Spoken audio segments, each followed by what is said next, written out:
الحمد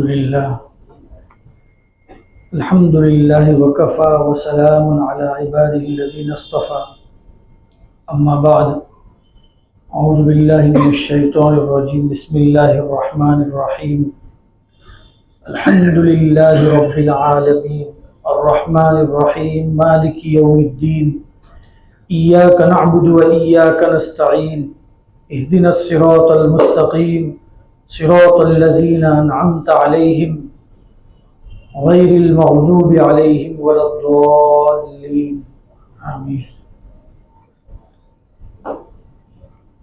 بزرگان محترم اور عزیز ساتھیوں،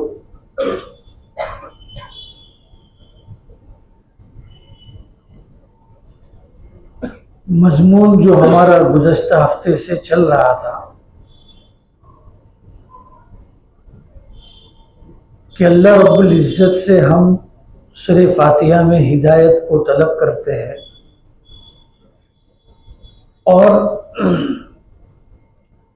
آخر میں اللہ سے یہ دعا کرتے ہیں کہ اللہ اس راستے پر مت چلانا جس پر تیرا غضب ہے یا جو گمراہ ہو چکے ہیں، ان راستے سے ہماری حفاظت فرما۔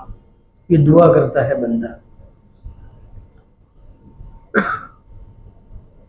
اب مفسرین نے یہ بات لکھی ہے کہ مغضوب علیہم جن پر اللہ کا غضب ہے وہ کون لوگ ہیں؟ اس کے مفہوم میں یہ بتایا گیا ہے کہ اس سے مراد یہود ہے اور ضالین اس سے مراد نصارہ ہے، لیکن اس کا یہ مطلب نہیں کہ یہی دو لوگ ہی اس آیت کے مصداق میں ہیں، ایسا نہیں ہے، بلکہ ہر وہ آدمی جس کے اندر اسباب ضلالت اور اسباب غضب موجود ہوں گے وہ سب کے سب اس کے مصداق ہیں۔ اللہ ہم سب کی حفاظت فرمائے، یہ سب اس کے مصداق ہیں۔ ہاں، یہود اور نصارہ اس کے اعلیٰ افراد میں سے ہیں، اس لیے مفسرین ان کا نام لیتے ہیں۔ اب اسباب غضب اور گمراہی جو بتائے گئے تھے اس میں ایک سبب جو گزشتہ ہفتے بتایا تھا وہ کیا تھا؟ بڑائی، تکبر۔ شیطان نے کیا تو ذلیل اور خوار ہوا۔ اسی لیے انبیاء علیہ السلام کی سنت اور طریقہ یہ ہے کہ تواضع ان کی شان ہے۔ حضرت مولانا قاسم صاحب کے واقعات بھی آپ کے سامنے بیان کیے تھے۔ آج کی جو ہماری مجلس ہے اس میں ایک بہت اہم سبب بیان کیا جا رہا ہے، گمراہی کا، بہت خطرناک سبب ہے۔ اللہ ہم سب کی حفاظت فرمائے۔ اس کو کہا جاتا ہے اتباع ہوا۔ ہوا عربی لفظ ہے، قرآن کریم میں آپ جہاں کہیں بھی آپ نے دیکھا ہوگا ہوا کا لفظ واما من خاف مقام ربی ونہى النفس عن الہوا، تو ہوا کا لفظ بار بار آتا ہے قرآن کریم میں۔ ہوا کا مطلب کیا؟ خواہش نفسانی، خواہش نفسانی کی اتباع، اس کو بولتے ہیں اتباع ہوا۔ یہ اتنا خطرناک سبب ہے کہ اس کی وجہ سے آدمی بے ایمان تو بے ایمان، ایمان والا بندہ بھی جب اس راہ کو اختیار کرتا ہے اتباع ہوا کو تو وہ بھی گمراہ ہو جاتا ہے۔ اس کے فساد کے لیے صرف اتنا کافی ہے، حافظ ابن قیم رحمۃ اللہ علیہ فرماتے ہیں اس اتباع ہوا، خواہش نفسانی کی پیروی، اس کے فساد اور اس کی برائی کے لیے صرف اتنا کافی ہے کہ اگر یہ علم کے راستے میں داخل ہوتا ہے تو تکبر تک پہنچاتا ہے، علماء متکبر بن جاتے ہیں، غرور آ جاتا ہے ان کے اندر، بلکہ گمراہی کے وسیلے اور ذریعے بن جاتے ہیں۔ آپ نے دیکھا ہوگا اگر یہی اتباع ہوا ظاہرانہ زندگی میں داخل ہوتی ہے، ظاہرانہ زندگی یعنی جس کو ہم بزرگ سمجھتے ہیں، تقوی والا سمجھتے ہیں، اس زندگی میں اگر اتباع ہوا داخل ہو جاتی ہے تو اس کا نتیجہ کیا ہوتا ہے ریا تک پہنچا دیتی ہے، آدمی دکھلاوے تک پہنچ جاتا ہے۔ یہی اتباع ہوا اگر حکومت کے اندر داخل ہو جاتی ہے اور حاکم اور بادشاہ اگر اپنی نفسانی خواہش کی پیروی کرنے لگتا ہے تو ظلم کے دروازے کھول دیتا ہے، ناانصافی کے دروازے کھول دیتا ہے۔ یہی اتباع ہوا اگر عبادت کے اندر داخل ہوتی ہے تو یہ عبادت بدعت کے اندر داخل ہو جاتی ہے۔ کتنے ہمارے بھائیوں کو آپ دیکھتے ہوں گے عبادت کے نام پر وہ کام کر رہے ہیں جو بدعت کی حدود میں داخل ہو جاتی ہے، اتباع ہوا ہے۔ قرآن اور حدیث میں اس کا کوئی ثبوت نہیں ہے، صرف اپنی خواہش پوری کرنے کے لیے کیا جا رہا ہے۔ تو عبادت میں داخل ہو گئی تو وہ کہاں چلا گیا؟ بدعت میں چلا گیا، مخالفت سنت کے اندر چلا گیا۔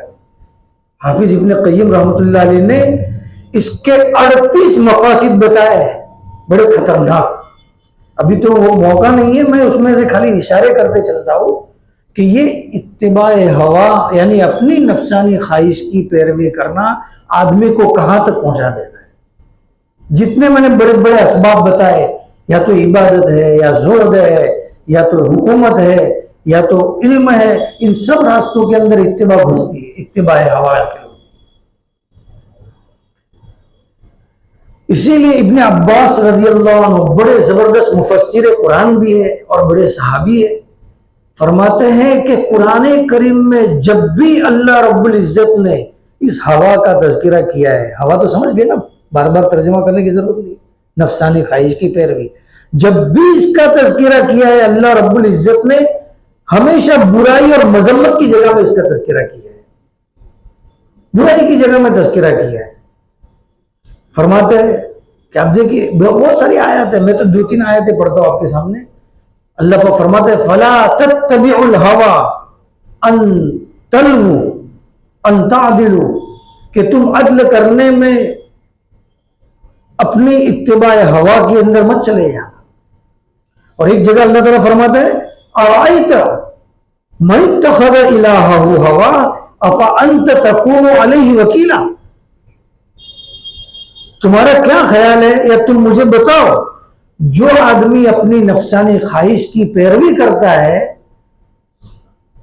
کیا آپ اس کے ذمہ دار ہو سکتے ہیں؟ آپ اس کے وکیل بن سکتے ہیں؟ کبھی بھی نہیں، آپ ذمہ داری نہیں لے سکتے، کیونکہ وہ تو راہ بھٹک گیا ہے۔ ایک جگہ ارشاد ہے، بیہقی کی روایت ہے، یہ تو قرآن کریم کی آیت کی طرف اشارہ کر رہا ہوں، بیہقی کی روایت ہے اور نہایت صحیح روایت ہے، بلکہ جو متشدد قسم کے جو علماء گزرے ہیں جنہوں حدیث کے بارے میں بہت سخت پکڑ کرتے تھے، وہ لوگ بھی اس کو صحیح قرار دے رہے ہیں۔ بیہقی کی روایت ہے، فرماتے انس رضی اللہ عنہ سے روایت ہے، آپ علیہ الصلوۃ والسلام نے فرمایا ثلاث مہلکات، 3 چیزیں ہلاک کر دیتی آدمی کو۔ اس میں سے ایک بتایا شح مطاع، ایسی حرص، اچھے کاموں سے اپنے آپ کو روکنا، اپنی خواہش کی پیروی کرنا، ایسی حرص جس کی اطاعت کی جائے، ہوا متبع، ایسی نفسانی خواہش جس کی اتباع کی جائے، اس کی پیروی کی جائے، اور تیسری چیز بتایا وَإِعْجَابُ الْمَرْءِ بِرَأْيِهِ، آدمی کا اپنی رائے پر خوش ہونا کہ میں جو کہہ رہا ہوں وہی صحیح ہے۔ یہ 3 چیزیں آدمی کو ختم کر کے رکھ دیتی ہیں۔ اب ایک آیت میں آپ کے سامنے بتا رہا ہوں کہ اتباع ہوا، نفسانی خواہش کی پیروی، اس کی وجہ سے آدمی حق بات کو قبول نہیں کرتا ہے۔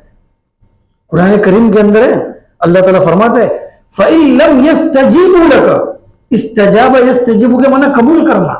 اگر یہ لوگ آپ کی بات کو، اے نبی جی، اگر یہ لوگ مشرکین لوگ آپ کی بات کو قبول نہیں کرتے ہیں، کیوں؟ فَعْلَمْ، تو آپ جان لو، إِنَّمَا يَتَّبِعُونَ أَهْوَاءَهُمْ، یہ کیوں نہیں کر رہے؟ کیونکہ وہ اپنی نفسانی خواہش کی پیروی میں لگے ہوئے ہیں۔ وَمَنْ أَضَلُّ مِمَّنِ اتَّبَعَ هَوَاهُ بِغَيْرِ هُدًى مِنَ اللَّهِ، اور جو آدمی اللہ کی ہدایت کے بغیر اپنی نفسانی خواہش کی پیروی میں لگا رہے، اس سے زیادہ گمراہ آدمی کون ہو سکتا ہے؟ معلوم کیا ہوا کہ قبول حق بات کو قبول کرنے کی آدمی کی صلاحیت ختم ہو جاتی ہے اتباع ہوا کی وجہ سے۔ اب میں آپ کو ایک روایت سنا رہا ہوں، یہ روایت بڑا دھیان سے سمجھنا، بہت زبردست روایت ہے، اور اس سے آج کے دور میں ہم کو ایک سبق بھی لینا چاہیے۔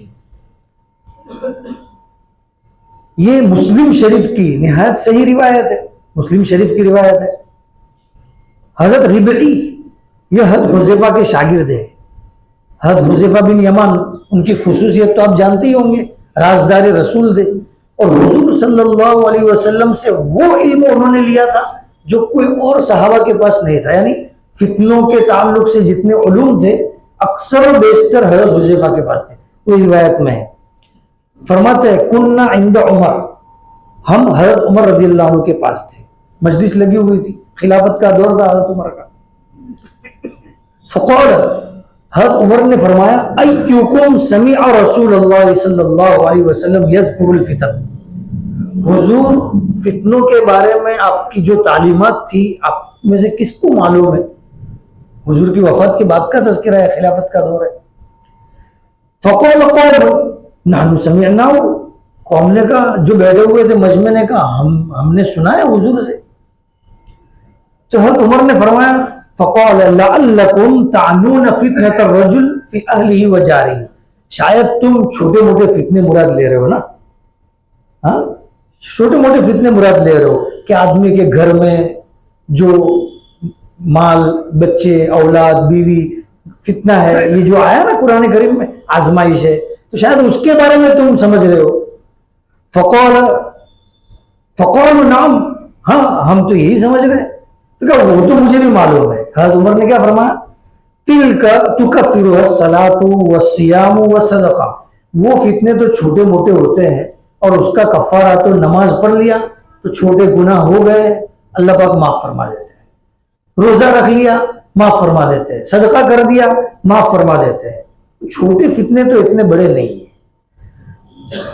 ولیکن ایکم سمع رسول اللہ صلی اللہ علیہ وسلم یذکر التی تموج موج البحر، ایسے فتنوں کے بارے میں جو سمندر کی موج کی طرح آئیں گے، خطرناک فتنے، ایسے خطرناک فتنے کہ جو آدمی کو حرکت میں کر لیں گے، جیسے موج، بڑی بڑی کتنی خطرناک موجیں آتی ہیں، آپ نے سمندر میں دیکھا ہوگا کہ وہ جب موج آتی ہے تو بڑے بڑے جہازوں کو بھی پلٹ دیتی ہے۔ تو ایسے فتنوں کے بارے میں پوچھ رہا ہوں، حضرت عمر پوچھ رہے ہیں۔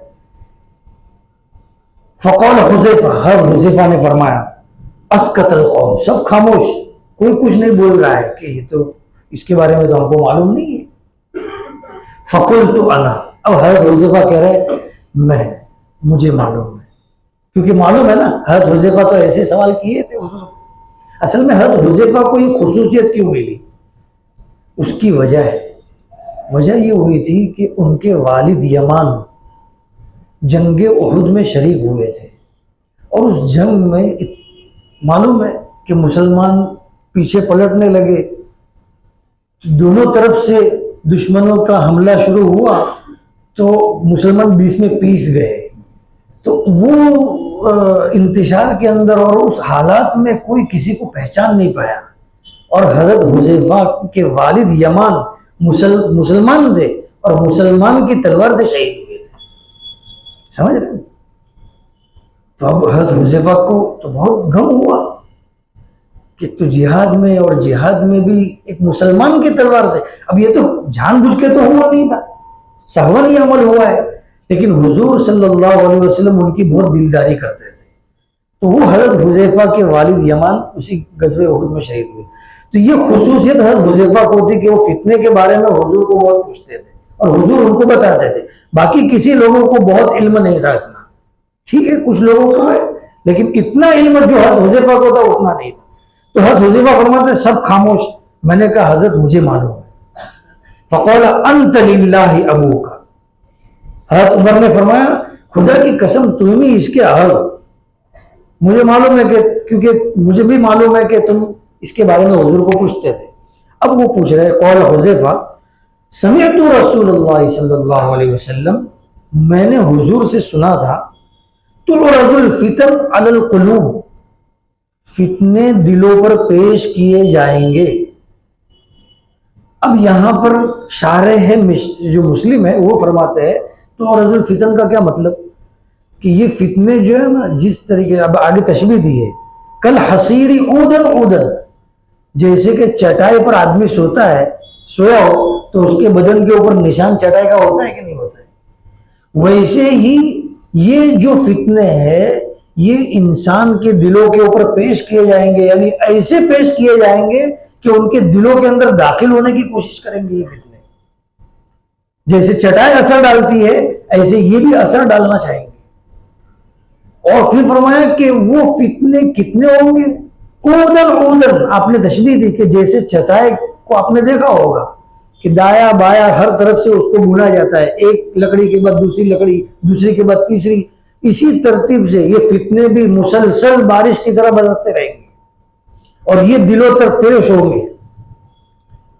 پھر فرماتے ہیں فَأَيُّ قَلْبٍ، اب آگے دیکھنا ہے، أَيُّ قَلْبٍ أُشْرِبَهَا، جس دل کے اندر اس کی بات گھر کر گئی، داخل ہو گئی، وہ فتنوں نے اثر کر دیا اور اس آدمی نے اس فتنے کے اثر کو قبول کر لیا.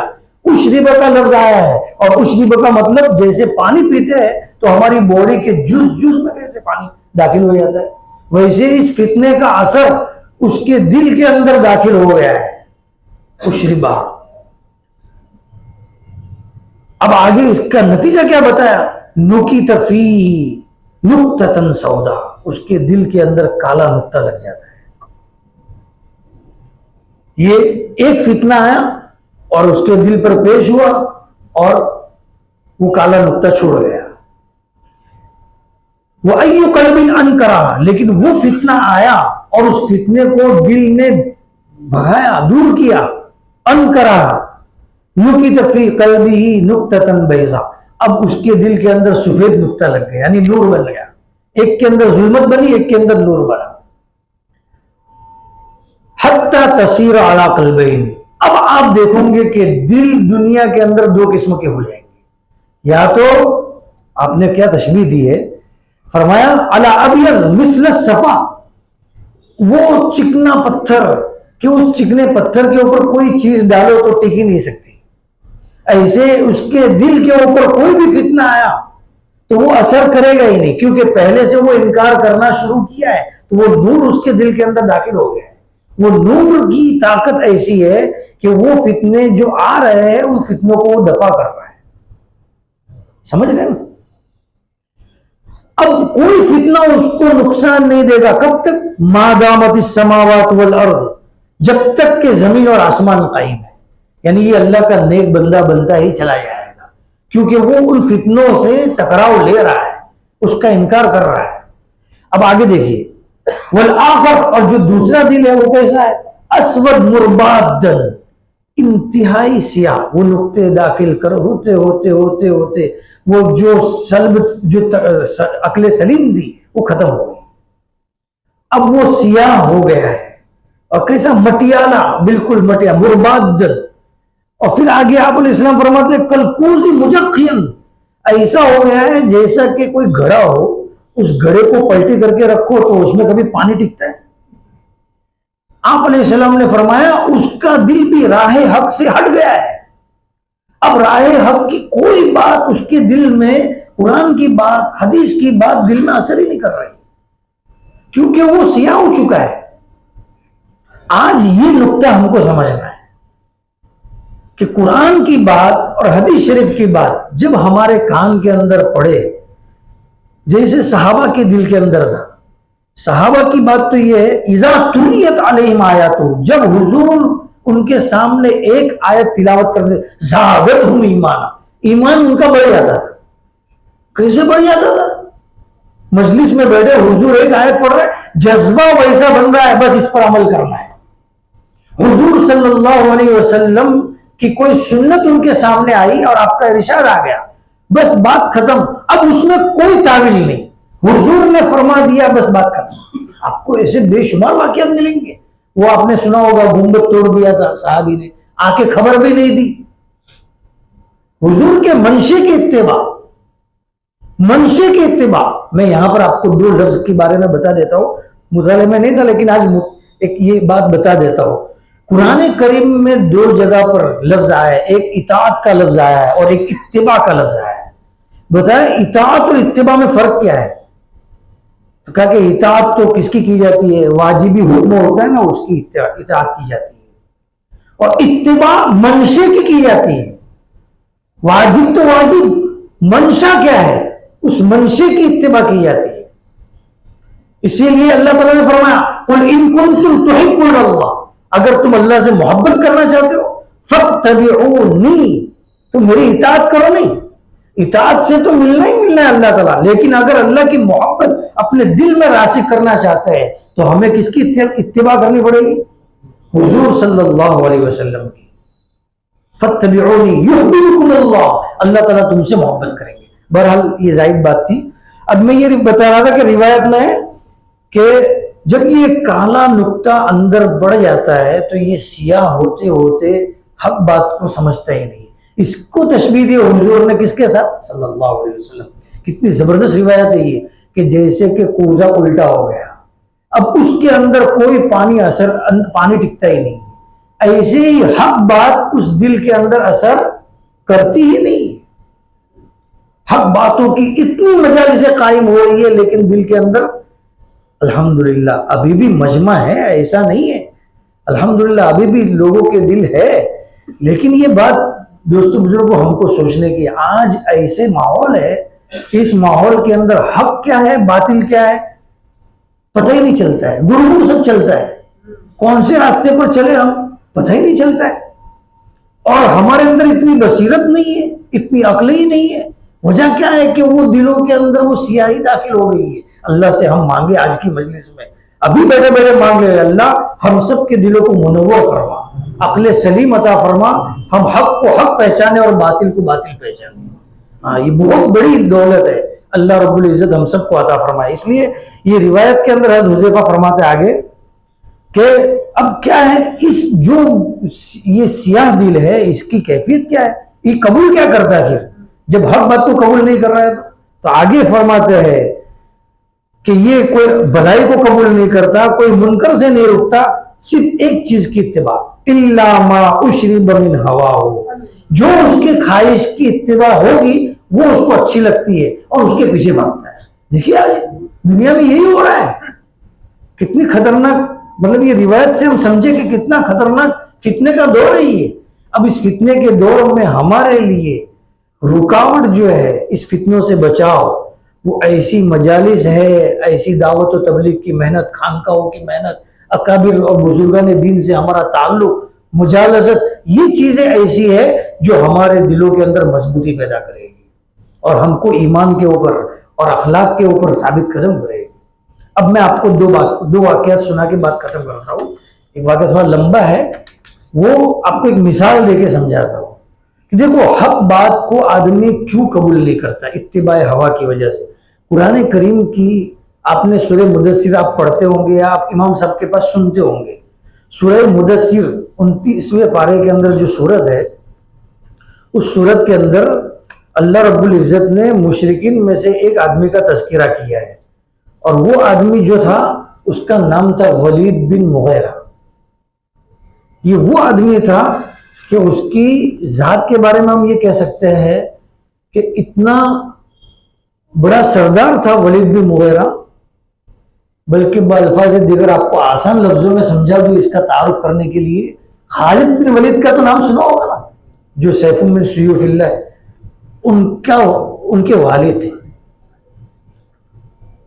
خالد بن ولید بھی تو پہلے کیسے تھے, ان کے والد تھے یہ ولید بن مغیرہ.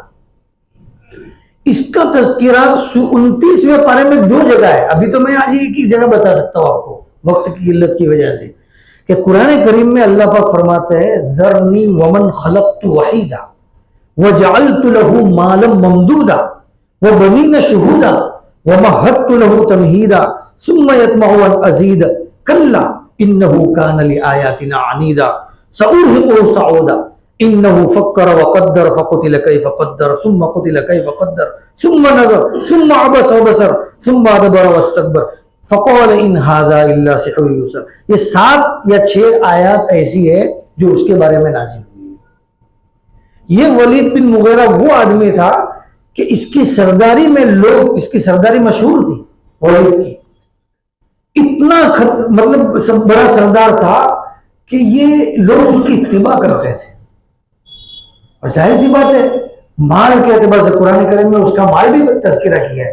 ابھی تو میں بتا رہا ہوں کعبۃ اللہ کی جب تعمیر ہو رہی تھی، جب وہ سیلاب آیا تھا، حضور کی پیدائش سے پہلے کا واقعہ ہے غالباً، یا حضور کی پیدائش کے بعد کا ہی ہے، جب آپ بھی تعمیر کعبہ میں شریک تھے. اس وقت بیت اللہ کو پہلی کلاڑی کون چلائے؟ کسی کی ہمت نہیں ہو رہی تھی، کیونکہ وہ لوگ چاہے مشرک تھے لیکن بیت اللہ کو عظمت کی نظر سے دیکھتے تھے، تو کسی کی ہمت نہیں ہوتی تھی کہ کلاڑی چلائے. حالانکہ ری ڈیولپ کرنا ہے، اس کو نیا بنانا ہے، لیکن پھر بھی ہمت نہیں ہو رہی تھی. تو یہ ولید بن مغیرہ کھڑا ہوا اور اس نے کہا میں جاؤں گا، اور اس نے کلاڑی لے کے پہلی کلاڑی چلائی ہے. اور لوگوں نے کہا کہ بھئی ہم تو کچھ نہیں کریں گے، آج رات تک ہم انتظار کریں گے، اگر تیرے اوپر کوئی مصیبت نازل نہیں ہوئی تو پھر آگے ہم دیکھیں گے. اب یہ کلاڑی چلائی اور دعا کر کے کلاڑی چلائی ہے. اس میں کیا کہہ رہا ہے کہ میں کوئی برے مقصد سے نہیں کر رہا ہوں، میں یہ تعمیر کے لیے کر رہا ہوں، تو اللہ ہمارے اوپر عذاب نازل مت کرو. جو بھی مشرک کی جو دعا ہوگی وہ اپنے اعتبار سے کیا اس نے.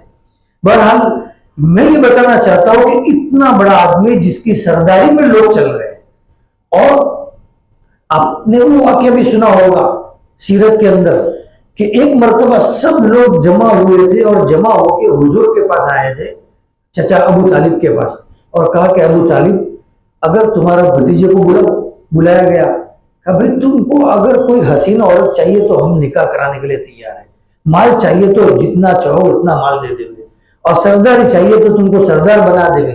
لیکن یہ پورا اپنے واقعہ سنا بھی ہوگا، میں مختصر کر رہا ہوں. تو یہ اس وقت آپ صلی اللہ علیہ وسلم نے فرمایا میں اپنے کام سے ہٹ نہیں سکتا، چاہے تم میرے ایک ہاتھ میں سورج لا کے رکھو، ایک ہاتھ میں چاند لا کے رکھو، لیکن میں اپنے کام سے نہیں ہٹ سکتا. تو یہ ولید نے اس وقت ایک آفر اور دی تھی، یہ کہا تھا میرا ایک خوبصورت بیٹا ہے ابو طالب، میں اپنا بیٹا تم کو دے دیتا ہوں، تمہارا محمد مجھے دے دو، نعوذ باللہ، ہم اس کو صاف کر دے، قتل کر دے، اور اس کے بدلے میں تم ہمارے بیٹے کو رکھو. تم کو اگر تقویت چاہیے، اس سے زیادہ خوبصورت کوئی نہیں، اور واقعہ تو وہ خوبصورت لڑکا تھا. بہرحال آپ یہ میں بتا رہا ہوں کہ یہ ولید جو ہے یہ اتنا سخت دل تھا. ایک مرتبہ حضور تلاوت فرما رہے تھے، اس تلاوت کے دوران آپ نے جب آیات پڑھی، یہ ادھر سے گزر رہا تھا، اس نے جب وہ آیات سنی تو اس کے دل کے اندر کیفیت بدل گئی، کیونکہ عرب تھے، زبان جانتے تھے اور حلاوت جانتے تھے عربی کی، قرآن کریم کی. تو فوراً اس نے کہا کہ اس کلام کے اندر ایک لذت ہے جو کسی اور میں نہیں ہے، اس کلام کے اندر ایک طاقت ہے، ایک قوت ہے، ایک اثر ہے. جب یہ بات کسی کے سامنے اس نے کہی تو یہ بات کا چرچا ہونے لگا کہ بھئی یہ ولید اب کیا ہو جائے گا، حضور صلی اللہ علیہ وسلم کے ہاتھ پر مسلمان ہو جائے گا. یہ بات چلتے چلتے ابو جہل تک پہنچی. یہ پورا واقعہ حضرت مفتی شفیع صاحب نے معارف القرآن میں لکھا ہے. ابو جہل تک پہنچی. ابو جہل نے کہا کہ بھئی میں ان کا علاج کرتا ہوں، اور جا کے بولا کہ بھئی تم محمد کے پاس کیوں جاتے ہو، ٹکڑے ٹکڑے چاہیے، ہم چندہ کر کے آپ کو پیسے دے دیں. اب مالدار آدمی کو اگر مال کا تانا دیا جائے گا جو غصہ آتا ہے، تو غصے میں وہ آپے سے باہر ہو گیا. اس نے کہا مجھے ان لوگوں کی کوئی ضرورت نہیں، نعوذ باللہ، ایسے لفظ اس نے بولے. پھر اس کے بعد انہوں نے ابو جہل نے کہا تو آپ جاتے کیوں ان کے پاس؟ تو کہ بس میں ادھر سے گزر رہا تھا تو یہ ایسا ایسا سنا. لیکن ولید ساتھ ساتھ میں کہہ رہا ہے کہ دیکھو ایک بات سمجھ لو، تم لوگ ان کو مجنون کہتے ہو، یہ ہرگز مجنون نہیں ہے. بتاؤ مجنون ہونے کی بات ان کی زبان سے لگ رہی ہے. ابو جہل نے بولا ہرگز نہیں، مجنون تو نہیں ہو سکتے. کہا اچھا تم لوگ کاہن بولتے ہو تو کاہن بھی نہیں ہو سکتے. کہاں کاہن بھی نہیں ہو سکتے. تو کہا اور دو تین چیزیں بولی. جب وہ بات ہوئی تو اس کے بعد ابو جہل نے ان کو بڑا بنانے کے لیے، دیکھو یہ بہت نفسیات سے واقف تھا، بڑا بنانے کے لیے کیا بولا کہ اچھا جناب آپ ہی بتائیے کہ ان کو کیا کہے، جب کچھ نہیں کہہ سکتے تو آخر ان کو ہم کیا کہیں. تو اب وہ جو اس وقت کی منظر کشی ہے وہ اللہ رب العزت نے کی ہے کہ اس کمینہ صفت آدمی نے اس وقت کیا کہا؟ انہو فکر، بہت سوچا. جیسے متکبر آدمی کیا سوچ، میں سوچتا ہوں، ذرا سوچتا ہوں. فکر وقدر، اور اس نے ایک انداز لگایا اپنے حساب سے. فقتل کیف قدر، اللہ تعالیٰ فرماتا ہے ہلاک ہو اس کا کیسا انداز لگایا اس نے. ثم قتل کیف قدر، پھر ہلاک ہو نالائق، کیسا انداز لگایا حضور کے بارے میں. پھر آگے اللہ تعالیٰ فرماتا ہے ثم نظر، پھر اس نے دیکھا، مجمع کو دیکھا. تم لوگ مجھے بڑا سمجھتے ہو. نظر ثم عبس، پھر یہ بڑے لوگ تو ہوتے نا چہرے پر شکن بھی ڈالتے، شکن ڈالی. عبس وہ بسا، اور اس نے منہ بگاڑا. ثم ادبر، پھر آگے گیا، پیچھے گیا. پھر تکبر کر کے کیا کہہ رہا ہے؟ فقال ان ھذا الا سحر یؤثر، کہ ان کو ساحر کو. نعوذ باللہ. اب آپ بتائیے، یہ صرف میں اس واقعے کو بیان کر کے میں صرف اتنا بتانا چاہتا ہوں کہ اس واقعے میں ذرا غور کیجیے. اس کے دل میں قرآن اتر چکا تھا، یہ قریب کا ہدایت تھا. صرف ایک جگہ پر آ کے اس نے جھوٹ کھائی ہے، اور وہ جھوٹ کا کھائی ہے کہ میرے کو جو عزت یہ لوگ دے رہے ہیں یہ وہاں نہیں ملنے والی ہے، اور یہ لوگ میری بات سن رہے، میرے کو کتنا بڑا مان رہے. یہ اتباع ہوا ہے. اندازہ لگاؤ کہ یہ آدمی اللہ کی نظر میں کتنا ذلیل ہوا کہ سورہ مدثر کے اندر اس کے بارے میں اتنی آیاتیں نازل. میں صرف اتنا بتانا چاہتا ہوں، اور بھی واقعات ہے. ابھی مجلس کا وقت ختم ہو رہا ہے، آپ تھکے ماندے، اس لیے آئندہ انشاءاللہ اس بارے میں بات کریں گے آگے. اللہ ہم سب کو